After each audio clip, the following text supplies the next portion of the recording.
2011. There was a Toys R Us that sits in Hoover, Alabama.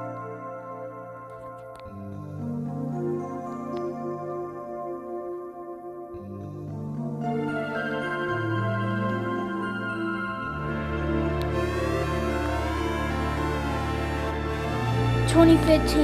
It was open for many years.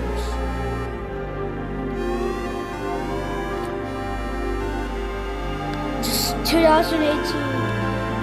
It got abandoned.